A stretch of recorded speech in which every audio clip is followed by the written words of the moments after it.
Kamusta mga kalugar? Bago nga pala tayo magsimula, may gusto lang akong i-shoutout. Shoutout nga pala kay Alex ng Tondo, Manila. Ngayon ay naninirahan na sa Laguna. Kay Chronoloom, pang 170 subscribers natin sa YouTube.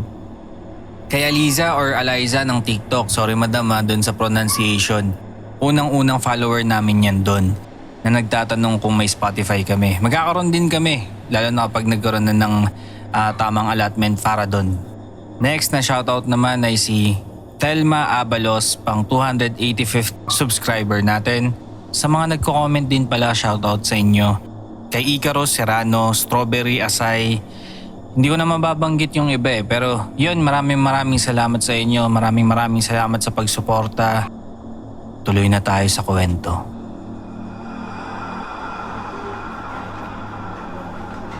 Alas 3 ng madaling araw.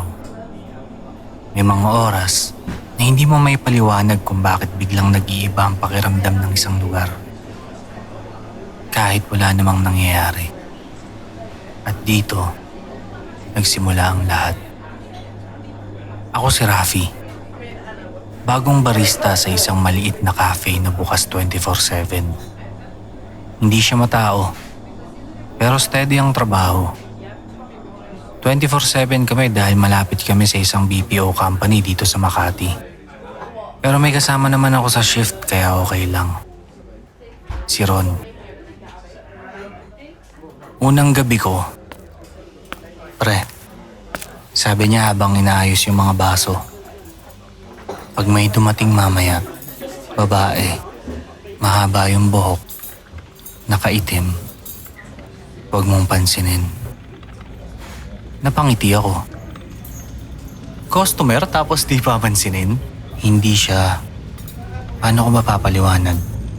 Hindi siya normal na customer. Sabi niya. Natawa ako. Ano to?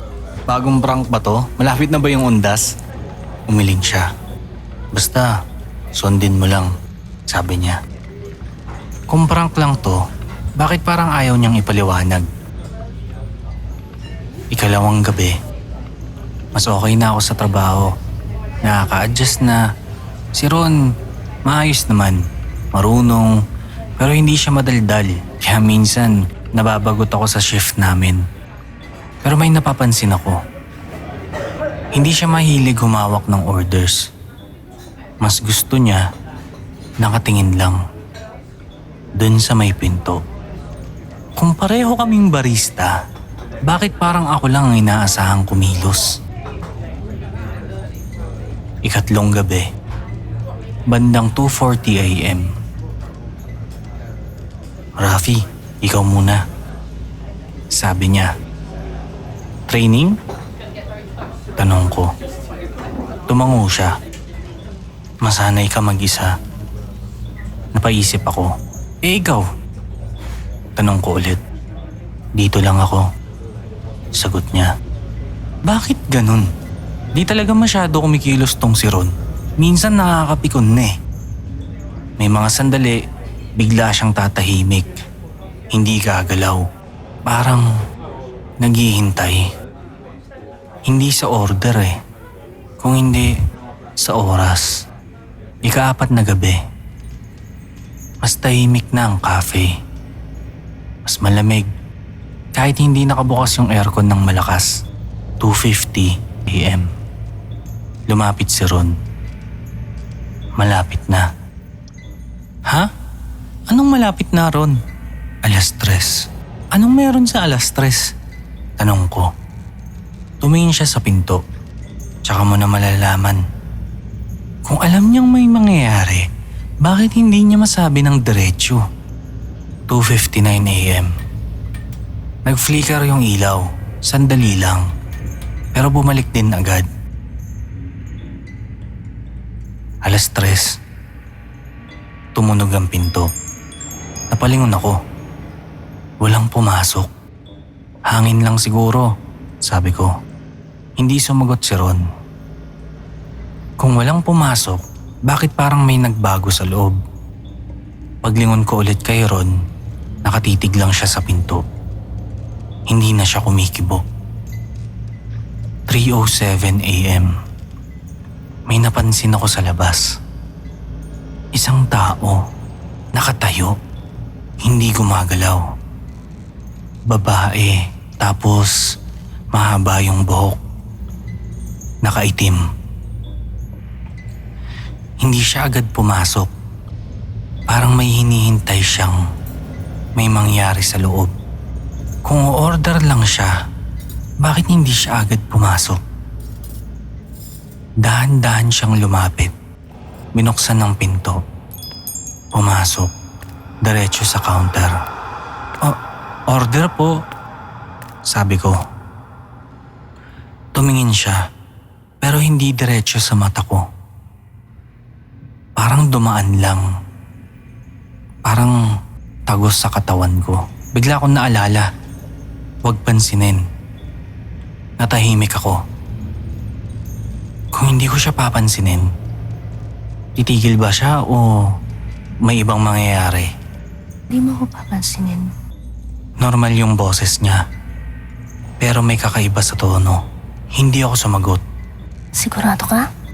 Tanong nung babae. Tumingin siya. Pero hindi sa akin. Sa likod ko. Kung hindi ako ang kausap niya, sino yung nasa likod ko? Ayan siya. Sabi ni Ron sa likod ko. Huwag mong pansinin. Basta, dagdag pa niya.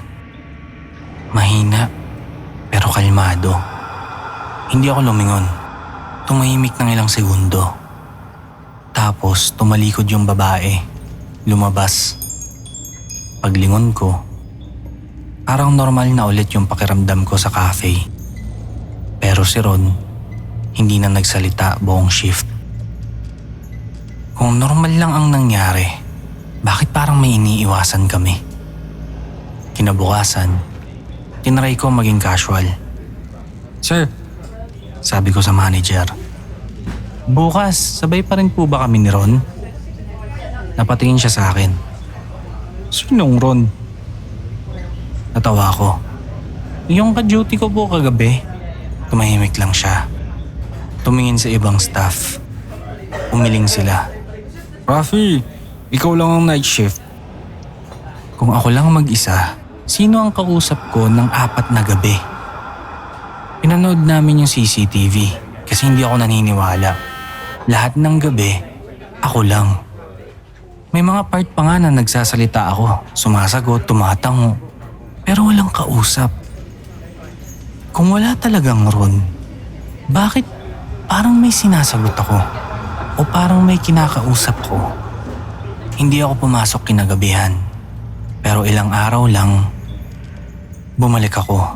Nagpaliwanag na lang ako sa boss ko na nagkasakit ako kasi kailangan ko ng trabaho. 2:00 pa lang, nandun na ako. Tahimik yung paligid. Pero parang may kulang. 2:50 a.m. Automatic akong napatingin sa sulok kung saan madalas tumatambay si Ron pag shift namin. Walang tao. Kung wala siya, bakit parang inaasahan kong nandyan siya? 2:59 a.m. Nag-flicker ulit yung mga ilaw. 3:00, pumasok siya ulit. Yung mahaba yung buhok, nakaitim. Huminto sa harap ko. Hindi mo ko papansinin ulit. Hindi ako sumagot. Rafi, Bulong sa tenga ko. Napapikit ako. Hindi ako lumingon. Ayan na. Ilang segundo, pansinin mo na siya. Si Ron. Kung dati ayaw niyang pansinin ko yung babae, bakit ngayon siya mismo ang nagsasabing pansinin ko na? Dahan-dahan akong humarap sa babae. Ngumiti siya. Hindi galit. Parang may hinihintay lang talaga. salamat. Sabi niya. Sa salamin sa likod, may nakita ako. Isang anino. Nakatayo sa likod ko. Pamilyar ang postura. At sa gilid, isa pa. Parehas silang nakatingin sa akin. Kung hindi ako ang unang nakausap ni Ron, Ilan na ang nauna sa akin. Sa takot ko, iniwan ko na yung cafe. Bahala na kung matatanggal. Uunahin ko muna yung sarili ko kaya dumiretso ako patakbo sa kotse ko. Sinara ang pinto at pinaandar ang makina. Basta, ang alam ko, kailangan kong umalis. Hindi ko na kaya. Paulit-ulit sa isip ko. Si Ron, yung babae, yung cafe. Kung wala talagang Ron, sino yung kasama ko ng ilang gabi? At yung babae, yung mukhang pulube, mahaba yung buhok, yung presensya niya. Hindi ko siya matanggal sa isip ko. Ilang saglit, habang nagmamaneho ko, sa rearview mirror, napatingin ako. Hindi ko sigurado pero parang may gumalaw. Napaigpit yung hawak ko sa manibela. Wala yan, wala yan, wala yan, wala yan. Pero lalo pang bumibilis yung tibok ng puso ko hanggang sa...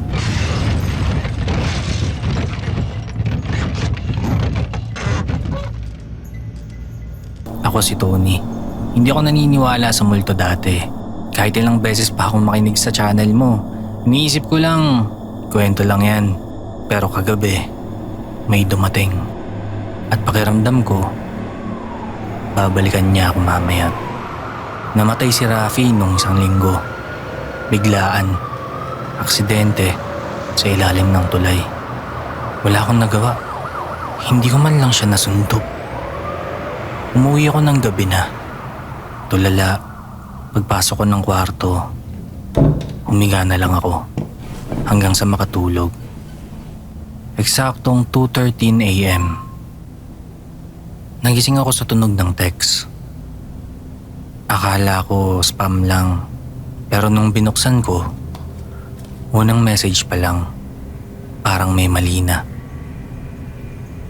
Hindi ko agad sinagot kasi alam ko kung kaninong phone yun, kay Rafi. Pero sumagot pa rin ako. Hindi ko alam kung bakit. Ilang segundo bago siya nag-reply. Parang hinihintay niya akong magtanong. Kinabahan ako. At doon niya sinabi.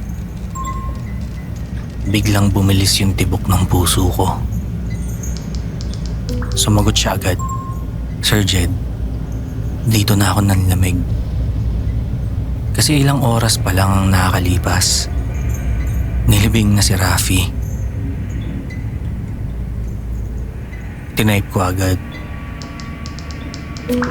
Hindi siya nag-reply hanggang sa nag-send siya ng voice message. Hindi ko dapat papakinggan pero pinindot ko. Mahina yung audio. Boses ni Rafi. Nabitawan ko yung phone ko. Nahulog sa kama. Pagtingin ko ulit, may bagong message na. Hindi ko na dapat sinagot eh.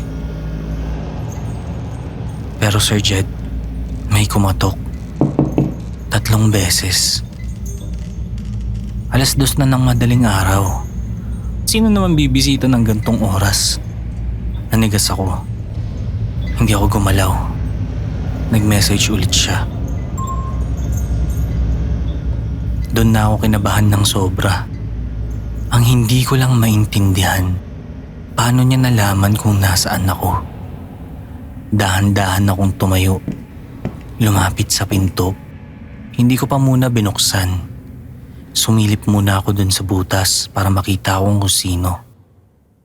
Sir Jed, may nakita ako. May nakatayo. Pero hindi malinaw yung muka. Parang gumagalaw. At sa likod niya, may isa pa. Si Rafi. Nakatayo lang. Tahimik. Nakatitig sa akin. May tumunog ulit sa phone ko. Nanginginig na yung kamay ko. Hindi ko alam kung anong gagawin. Pero may kasunod na message. Tumingin ulit ako sa pinto. Si Rafi. Unti-unti nang lumalapit. Pero hindi siya naglalakad. Sir Jed, hindi ko na naintindihan. Hindi siya sinusundo. Kinukuha siya. Ngayon, habang Habang tinatype ko to, nandito na ulit sila. Naririnig ko yung katok. Mas malakas na. At may bagong... Kung mababasa mo to, huwag mong sasagutin. Kasi pag sumagot ka, ikaw na yung susunod naming susunduin.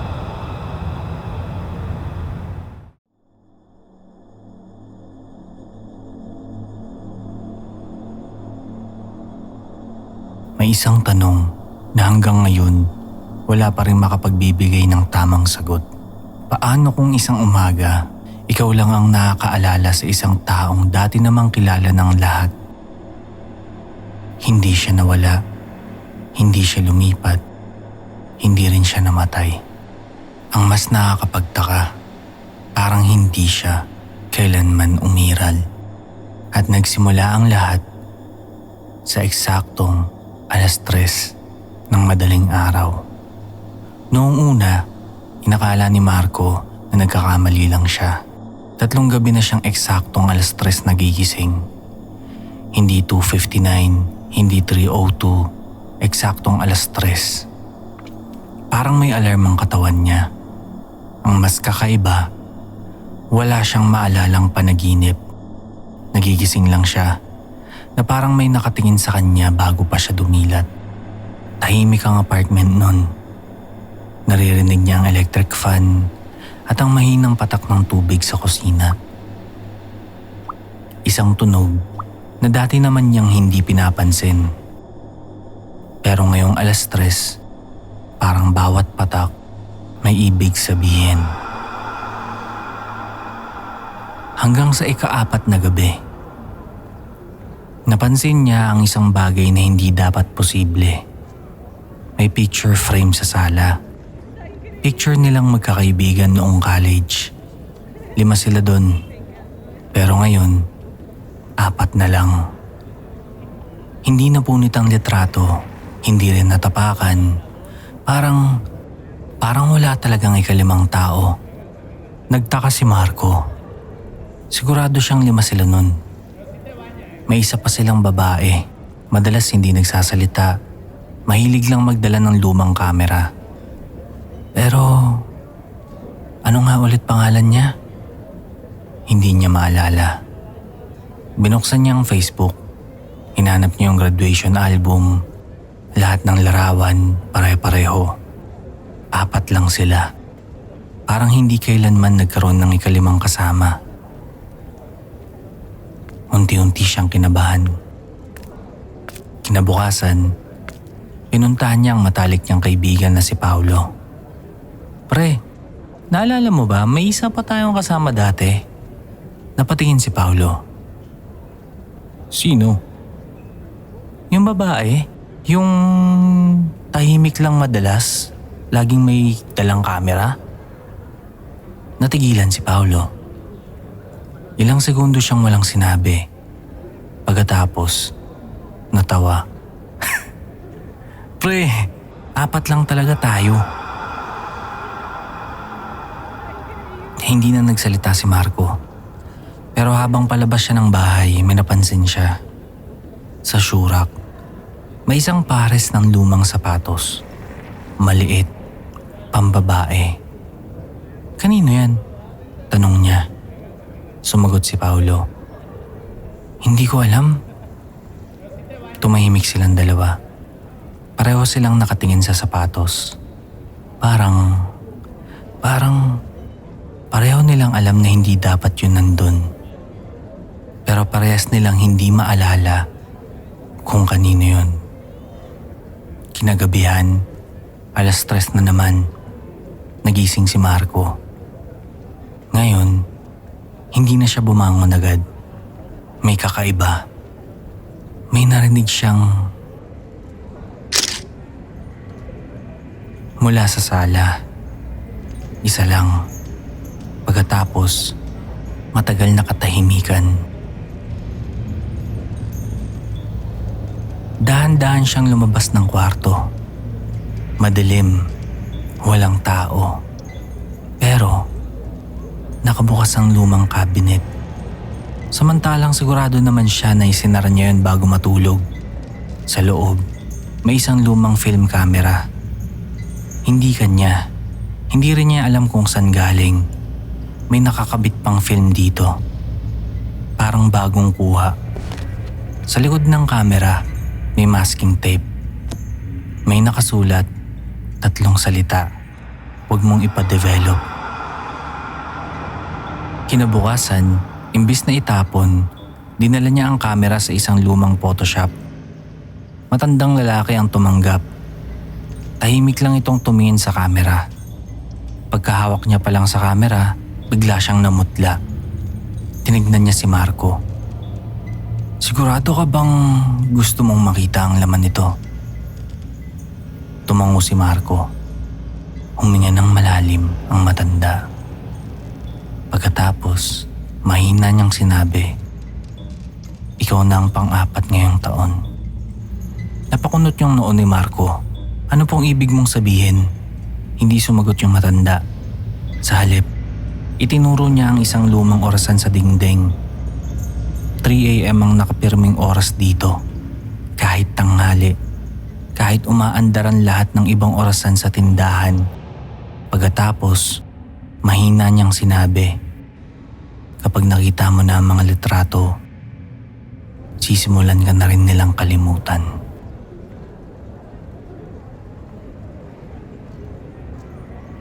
Tahimik ang buong Photoshop. Luma ang amoy ng lugar. Amoy kemikal, amoy lumang papel. Halos wala ng ilaw maliban sa isang fluorescent lamp na paminsan-minsang kumikislap. Habang hinihintay ang paglabas ng mga larawan, napansin ni Marco ang isang lumang estante. Puno yun ng photo albums. Lahat pare-parehong kulay. Kulay abo. Walang pangalan, numero lang. 1, 2, 3, hanggang 47. Napansin niyang walang album na 48. Hindi niya alam kung bakit, pero parang may nagsasabi sa kanya na wag niyang itong buksan. Makalipas ang ilang minuto, lumabas ang matandang lalaki. Dala ang isang maliit na sobre. Hindi niya agad to ibinigay kay Marco. Sa halip, tumingin muna siya kay Marco. Kapag nakita mo na ang mga litrato, huwag mong isipin na panaginip lang. At higit sa lahat, kapag may nakita kang taong nakatalikod sa bawat larawan, huwag mong subukang alamin kung sino siya. Hindi na nakapagtanong si Marco dahil inabot na sa kanya yung sobre. Nanginginig ang kamay niyang binuksan yun. Unang larawan, college graduation. Nandun silang 4. Katulad ng nakikita niya sa Facebook. Pero sa pinakadulong bahagi ng frame, may isang taong nakatayo, nakatalikod. Hindi kita ang muka. Hindi rin malinaw ang katawan. Parang sobrang labo ng kamera. Pero lahat ng nasa larawan ay malinaw. Siya lang ang hindi. Pangalawang larawan, birthday ni Paolo. Parehas lang din. Nandun ulit ang nakatalikod na tao. Mas malapit na. Pangatlong larawan, beach outing. Mas malapit na naman. Halos nasa likod na nila. Napansin ni Marco ang isang bagay. Hindi pare-pareho ang litrato. Habang tumatagal, lumalapit yung taong nakatalikod. Nagmamadaling binilang ni Marco ang mga larawan. 12 lahat. Sa huling litrato, wala na yung taong nakatalikod. Sa halip, may ibang nawawala. Nanlaki yung mga mata niya. Dahil wala na siya sa litrato. Hindi siya natakpan, hindi rin nabura. Parang hindi talaga siya naroon. Anong ibig sabihin nito? Halos mapasigaw si Marco. Tahimik lang ang matanda.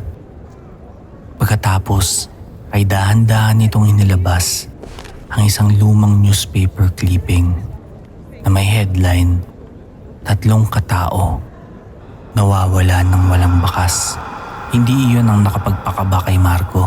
Ang nagpanginig sa kanya ay yung mga pangalan. Una, Joel Ramirez.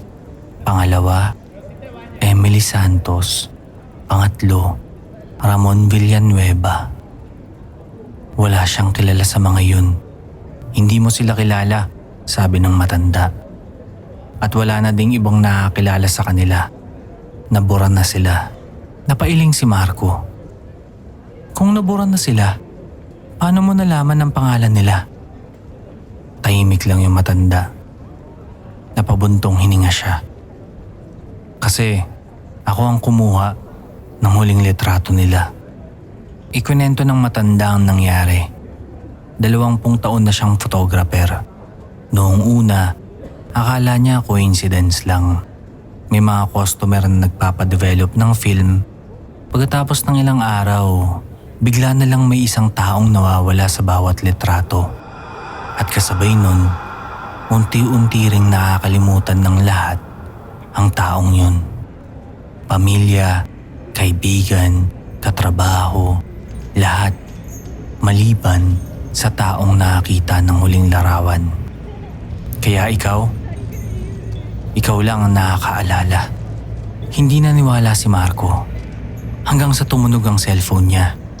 Si Paolo, agad niyang sinagot. Pre, kailangan kitang makita. Tahimik sa kabilang linya.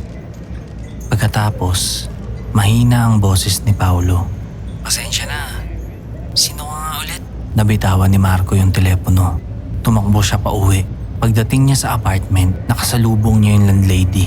Ngumiti ito. Sir, may hinahanap po ba kayo? Sabi ng landlady. Ako po yung umuupa rito.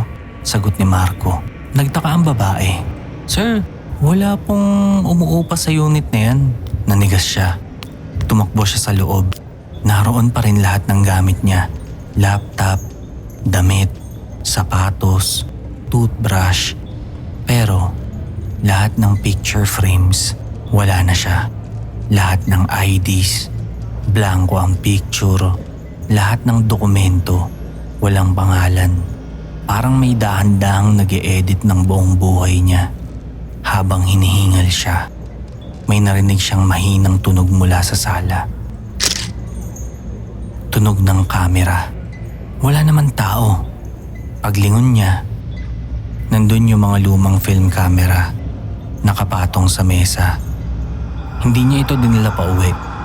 Unti-unting gumalaw ang rewind lever nito, na para bang may hindi nakikitang kamay ang nagkakarga ng panibagong film. At sa kanya napansin, may isang bagong masking tape na nakadikit sa likod. Hindi na ang dating mensahe. 2 salita na lang ang nakasulat. Huli ka. Hindi na muling natulog si Marco. Hinintay niyang mag-umaga.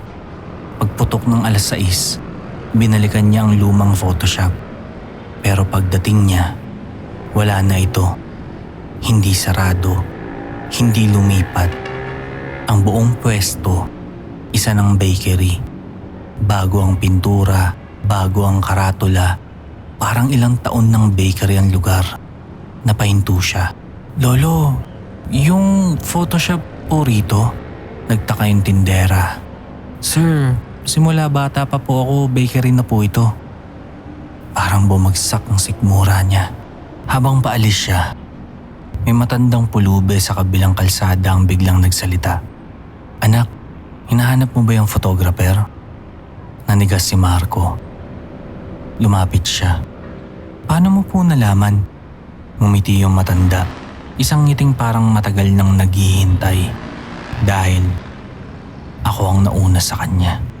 Inaya siya ng matanda sa isang lumang waiting shed. Tahimik ang lugar.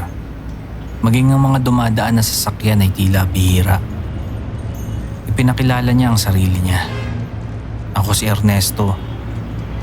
Pero hindi na mahalaga ang pangalan. Dahil wala na ring nakakaalala sa akin. Napatingin si Marco. May mga taong dumaraan. May tumitingin kay Ernesto pero walang humihinto. Parang nakikita siya pero hindi talaga napapansin. Akala mo ba ikaw lang yung natitira? sabi ni Ernesto. Hindi, marami kami. Mga taong hindi nakilala ng mundo. Ipinaliwanag ni Ernesto ang bagay na hindi sinabi ng photographer. May tawag sila rito, ang mga naiwan. Hindi sila multo. Hindi rin sila buhay sa normal na paraan. Kapag tuluyan ka nang nakalimutan ng lahat, hindi ka agad namamatay. Nagiging isang taong walang bakas.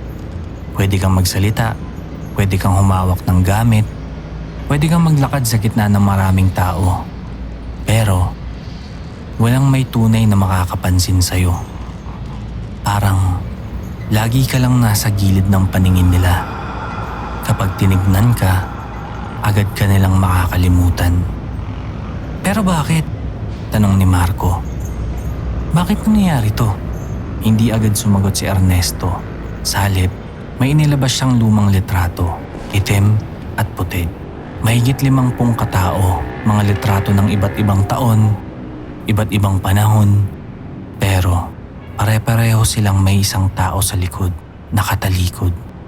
Hindi tumatanda, hindi nagbabago ang damit, hindi nagbabago ang tindig. Para bang iisa lang siya sa lahat ng dekada. Dati, akala namin multo o kung anumang nilalang, pero mali kami. Mas matanda pa siya kaysa sa mga kwentong multo. Hindi yun yung pinaka nakakakilabot, ang sinabi ni Ernesto pagkatapos. Hindi siya pumapatay. Kinukolekta niya ang mga taong wala nang nakakaalala. Napakunot yung noo ni Marco. Para saan? Mahina niyang sagot. Hindi namin alam. Pero alam namin, kapag dumating ang ika-7 gabi, susunduin ka niya. Teka, 7 gabi? Tumango si Ernesto. Ilang gabi ka nang nagigising ng 3:00, sabi ni Ernesto. Nagbilang si Marco sa isip. 1, 2, 3, 4, 5. Nanlamig ang buong katawan niya. Mamayang gabi, ika-6 na. Biglang napahawak si Ernesto sa balikat ni Marco. Ngayon lang siya hinawakan ng ibang tao mula nung nagsimula ang lahat. Mahigpit. Nakikinig ka ba? Tanong ni Ernesto. Tumango si Marco. Hindi ka pinili ng kamera. Hindi rin ng photographer. Hindi aksidente ang lahat. Tahimik ang paligid. May isang taong matagal nang naghahanap sa'yo. Hindi kita kilala, mahinang sabi ni Ernesto. Napapikit si Ernesto. Natural. Dahil binura na rin nila ang alaala mo tungkol sa kanya. May tumulo na luha sa mata ng matanda. 20 taon na kitang hinahanap. At sa wakas, ikaw na lang pala ang hindi nakakaalala. Bago pa makapagsalita si Marco, may narinig silang sabay. Hindi isa, hindi dalawa, kundi 12 ng camera shutter. Mula sa iba't ibang direksyon, unti-unti silang lumingon. Sa magkabilang dulo ng kalye, may mga taong nakatayo. Lalaki, babae, matanda, bata, lahat nakatalikod. At sa parehong sandali, dahan-dahan nilang iniikot yung ulo nila na tila handa ng humarap. At eksaktong 3:00 na ang lahat ng orasan sa paligid. At doon lamang naalala ni Marco ang isang bagay na sana hindi na niya naalala kailanman.